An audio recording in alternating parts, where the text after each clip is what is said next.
Voltamos do intervalo para falar dos seus direitos e hoje no quadro Entenda Direito vamos falar de um assunto que muita gente tem medo só de ouvir, que é o direito criminal. Para falar sobre isso eu recebo no nosso estúdio o advogado criminalista Elias Abdala Tawil. Elias, muito obrigada pela participação aqui no Entenda Direito.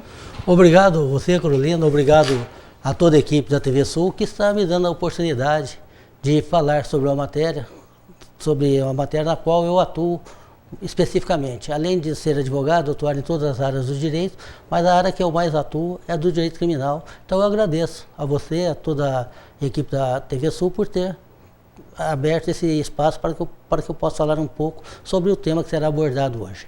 Bom, e Elias, o que é o direito penal? Ele é a mesma coisa do direito criminal?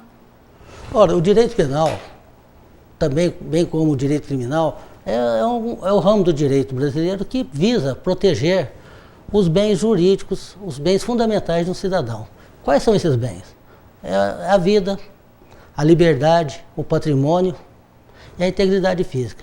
No caso de um crime de furto, por exemplo, o resultado é a ofensa ao patrimônio, é o bem material que o indivíduo possui. No caso de homicídio, a ofensa foi contra a vida, a própria vida, que é o bem mais importante que o indivíduo possui também. E com relação à liberdade, é a coação, ela ofende a liberdade do cidadão. E por último, nós temos aí a integridade física, é quando ocorre alguma lesão, alguma ofensa àquele cidadão. A integridade física do cidadão. O direito penal também, ele visa, além de proteger esses bens jurídicos do cidadão, dar a garantia pessoal às pessoas. Por exemplo, ele impede que o Estado de polícia sobreponha ou se manifeste sobre o Estado de Direito, evitando assim que o poder de polícia, a polícia de um modo geral, quando ela vai participar de algum ato, que esse ato deixe de ser praticado de forma autoritária e passe a ser de uma forma democrática, dando direito ao cidadão de garantir a sua liberdade. Agora, direito criminal e direito penal trata-se simplesmente de mera nomenclatura. O que acontece é que no direito criminal, várias ciências integram o direito penal. E dentre elas nós temos a política criminal, a sociologia criminal, a psicologia criminal, dentre outras que as pessoas procuram, são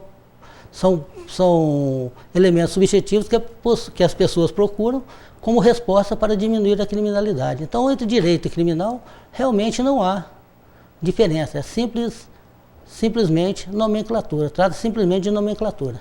Bom, e Elias, quantos artigos possui o direito penal, o direito criminal?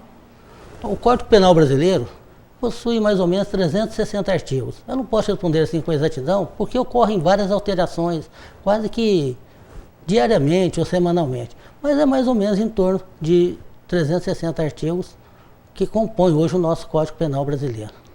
Bom, e Elias, quando a gente pensa numa pessoa que cometeu crime, logo muitas pessoas já começam a julgar isso. Mas por que uma pessoa acusada de crime, ela tem direito à defesa? Bom, primeiramente, porque é princípio internacional do direito, que consta nas Declarações de Direitos Humanos e na Convenção Americana de Direitos Humanos, que é o Pacto de São José da Costa Rica, cujos textos foram inseridos na Constituição Federal, no artigo 5º, no inciso 55, que é o direito à ampla defesa e o contraditório. Então ninguém pode ser julgado sem antes se defender, julgado e condenado sem antes exercer o direito de defesa. É princípio constitucional e o contraditório da ampla defesa é justamente para evitar que a pessoa se cometa alguma injustiça contra algum cidadão. Todas as vezes que uma pessoa for processada, ela tem que ser notificada. Para quê? Para tomar conhecimento, para poder apreciar as provas que estiverem constantes nos autos, acompanhar o depoimento de testemunhas e, ao final, apresentar sua defesa. Então, justamente por ter esses direitos garantidos em nossa Constituição Federal, que é a ampla defesa do contraditório, que o cidadão pode se utilizar desses remédios processuais para se defender. Bom, e Elias, o que são os crimes hediondos, que a gente tanto ouve falar, que tem até no Congresso uma matéria que prevê que a corrupção se torne um crime hediondo. O que são os crimes hediondos? Bom, Os crimes hediondos são aqueles crimes que são praticados com crueldade, com maldade e que se tornam repugnantes aos olhos humanos. Esses crimes, né, estão inseridos em uma legislação, que é a Lei 8.079/90, que elenca alguns crimes como sendo hediondos. Esses crimes são o homicídio, quando praticado por grupo de extermínio, mesmo praticado por apenas uma pessoa, o homicídio qualificado, o latrocínio, que é o roubo seguido de morte, o sequestro, a epidemia de morte, ou quando há alteração ou adulteração de produtos que são utilizados para fins terapêuticos e medicinais, o genocídio, o estupro e o estupro de vulnerável.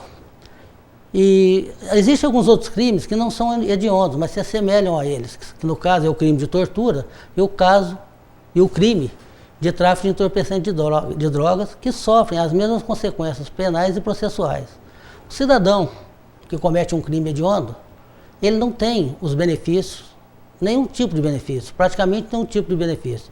E o motivo mais significativo do crime hediondo é que a pena, quando o cidadão é condenado, essa pena tem que ser cumprida integralmente em regime fechado, ao contrário do que acontece com um indivíduo, com um cidadão que pratica um crime comum, no caso de homicídio comum. Só para exemplificar, uma pessoa que pratica um homicídio simples, se for condenada a 12 anos de prisão, ela vai cumprir 1/6 de sua pena e logo em seguida ela vai ter sua progressão de regime.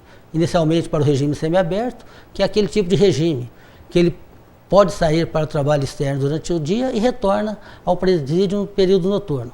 Se o crime praticado fosse um crime hediondo, ele teria que cumprir 2/3 da condenação, mais do que o dobro, praticamente, do que aquela pessoa, aquele cidadão que praticou um crime comum. Essa é a diferença do crime hediondo para o crime comum. Agora, o que a gente se vê também é que essa lei, ao invés de reduzir a criminalidade, ao invés de tornar eficiente, principalmente no que se trata o objetivo da lei, ele não deu resultado. A gente vê hoje pelos dados, pelas estatísticas, que após a aprovação dessa lei, após ser colocada em prática, esse tipo de crime, em algumas regiões do país, aumentou em até 300%, deixando de atingir o objetivo principal da pena, que é a ressocialização do indivíduo da sociedade. Tá certo, Elias. Tá interessante a conversa, mas a gente tem que ficar por aqui. Eu agradeço muito a participação aqui no quadro Entenda Direito. Obrigado a você, obrigado à TV Sul. Foi uma satisfação muito grande estar aqui novamente, já que já estive aqui em outras oportunidades, e espero ter contribuído, né, com a sua entrevista, parabenizá-lo pelo trabalho, e estou lá à disposição sempre que for preciso. Muito obrigado. Agradeço. Bom, e você pode ver esta e outras entrevistas do quadro Entenda Direito no nosso site, o tvsul.tv.br.